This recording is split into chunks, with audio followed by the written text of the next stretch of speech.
ভারতের লোকসভা নির্বাচনের পঞ্চম দফার ভোট গ্রহণ চলছে। সবশেষ খবর জানাতে এই মুহূর্তে পশ্চিমবঙ্গের ব্যারাকপুরে আছেন সহকর্মী সুব্রত আচার্য। সরাসরি যাচ্ছি তার কাছে। দেখুন, স্থানীয় সময় সকাল 7টায় ভোট শুরু হয়েছে এবং সেই এখনো পর্যন্ত নির্বাচন কমিশন 8 ঘন্টার ভোটের হার সেটাই দেশবাসীর সামনে তুলে ধরেছে। এখনো পর্যন্ত জানা যাচ্ছে যে জাতীয় স্তরে ভোট হয়েছে 48% এবং আমাদের পশ্চিমবঙ্গ রাজ্য স্তরে আপনি জানেন যে গোটা দেশের সঙ্গে রাজ্যে ও পশ্চিমবঙ্গেও কিন্তু 7টি আসনে ভোট হচ্ছে, পশ্চিমবঙ্গে কিন্তু 68% ভোট হয়েছে। সার্বিকভাবে ভোটের যা হার তাতে গত যে পেছনে যে 4 দফা তার 4 দফার থেকে অনেকটা কম বলেই কিন্তু এখন ভোট বিশ্লেষকরা বলছেন।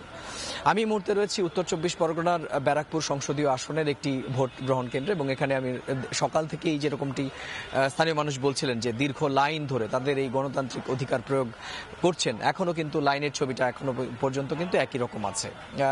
সকাল দিকে একটু আকাশের মুখ ভার ছিল, কিছু সময় বৃষ্টি হয়েছিল, সে কারণে লাইন দেখা যায়নি, কিন্তু দুপুরের পর থেকে কিন্তু আবার একই লাইনের যে দীর্ঘ লাইনের ছবিটা সেটা কিন্তু একই রকম ভাবে দেখা যাচ্ছে।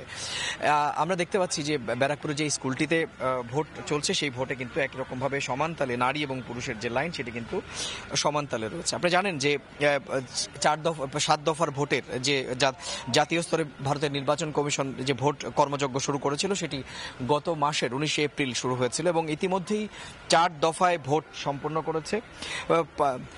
543 আসনের আসন বিশিষ্ট লোকসভা কিন্তু ইতিমধ্যেই অনেকগুলো আসনেই কিন্তু ভোট হয়ে গিয়েছে। এখন বাকি যে 2 দফা রয়েছে সেখানে কিন্তু 115 সংসদের আসনে নির্বাচন কিন্তু বাকি থাকলো। তো সব মিলিয়ে এই ছিল আমার কাছে 18তম লোকসভা নির্বাচনের পঞ্চম দফার শেষ 8 ঘন্টার পরে আমার কাছে থাকা এই সংক্রান্ত সব শেষ তথ্য।